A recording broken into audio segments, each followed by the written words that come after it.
इंसान के सबसे बड़े बड़े आविष्कारों में सबसे पहला आविष्कार था पहिया, जिसने उसकी जिंदगी बदल दी। पहिए से सामान इधर उधर आसानी से जा सकता था, लेकिन अगर पहिया परफेक्ट गोल ना हो, जैसे कि ये, तो सामान और इंसान के गिरने का डर बना रहता था। लेकिन एक परफेक्ट गोल पहिया बनाए तो बनाए कैसे? हर बार कोई तो मेजरमेंट होना चाहिए। कभी कोई पहिया छोटा है, कभी कोई बड़ा है, और तब हमने जाना एक स्पेशल रेशियो, और उसको हमने नाम दिया पाई। पाई ने हमारी दुनिया बदल दी। अब पाई है क्या? हर सर्कल, चाहे छोटा हो या बड़ा, उसकी सरकमफेरेंस यानी कि उसकी बाउंड्री की लेंथ और उसके डायमीटर का बीच का रेशियो एक फिक्स नंबर है, और वो नंबर और कोई नहीं बल्कि है पाई। यानी कि सर्कल छोटा हो या बड़ा, उनके सरकमफेरेंस और डायमीटर का रेशियो हमेशा फिक्स्ड रहता है, और ये फिक्स नंबर को हम एक सिंबल से दिखाते हैं, जिसको हम कहते हैं पाई। अब समझते हैं पाई कहाँ से आया। ये है ग्रीक अल्फाबेट। जैसे हमारे ABCD होते हैं ना, वैसे ही ग्रीक लैंग्वेज के अल्फाबेट हैं, जिनका 16वां अल्फाबेट है पाई। जैसे हमारे में 16वां अल्फाबेट होता है ABCD में P। अब हमने पाई को ही क्यों चुना, ये भी सुन लेते हैं। बहुत सारे और अल्फाबेट तो हैं, तो सिर्फ पाई में ऐसा क्या खास है? इसमें एक ही खास बात थी, और ये कि जब भी हम पेरीमीटर को या फिर सरकमफेरेंस को ग्रीक भाषा में लिखने की कोशिश करते हैं, तो उसका पहला लेटर हमेशा पाई ही आता है। इसीलिए हमने पाई को चुना। ये हमें बताता है कि हर गोल चीज का पाई के साथ कोई ना कोई रिलेशन तो है।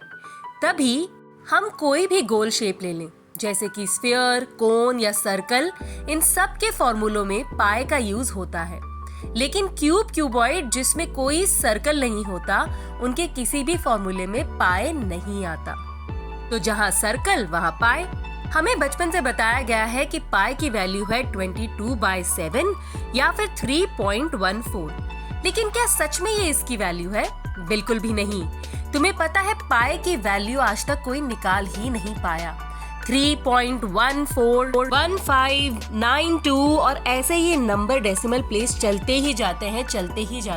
आज तक बहुत सारे मैथमेटिशियंस ने पाई की वैल्यू निकालने की कोशिश की, लेकिन नाकाम रहे। और ऐसे बहुत सारे मैथमेटिशियंस में हमारे रामानुजन भी थे, जिन्होंने ऐसे बहुत सारे फॉर्मूले दिए जिससे हम पाई की वैल्यू काफी हद तक निकाल सकते हैं, लेकिन पूरी वैल्यू अभी भी नहीं। सुपर कंप्यूटर भी पाई की वैल्यू 5 ट्रिलियन वैल्यूज तक निकाल पाया। उसके बाद उसने भी हार मान ली। तुम्हें पता है पाई की वैल्यू में कभी भी कोई नंबर रिपीट ही नहीं होता, और इसीलिए हम इसे इतना स्पेशल नंबर मानते हैं कि एक पाई डे भी मनाते हैं। किस दिन? इसी महीने मार्च में 14 मार्च को दिन में 1:59 पर हम पाई डे मनाते हैं। लेकिन इस तारीख को डिसाइड करने में, इस टाइम को डिसाइड करने में भी एक मिस्ट्री है। ऐसा क्यों? अगर हम पाई की वैल्यू लिखें, यानी कि शुरू के 2-3 नंबर, तो आएगा 3.14। अब 3.14 कुछ दिख रहा है? 3 से तीसरा महीना यानी कि मार्च और 14 तारीख। इसीलिए हमने ये तारीख तय की, क्योंकि ये कहीं ना कहीं पाई के नंबर से जुड़ी हुई है। अब टाइम क्यों लिया? 1:59।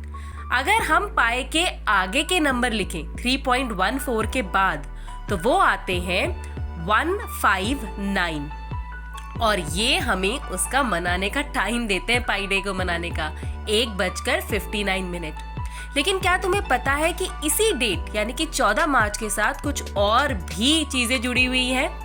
आइंस्टाइन को कौन नहीं जानता, दुनिया के सबसे बड़े साइंटिस्ट। तुम्हें पता है इस दिन उनका जन्मदिन होता है। और स्टीवन हॉकिंग्स भी एक बहुत जाने माने फिजिसिस्ट रहे हैं। यही दिन उनकी डेथ का दिन भी है। तो पाई तो मिस्ट्री से भरा हुआ है। तो कैसी लगी पाई की दुनिया?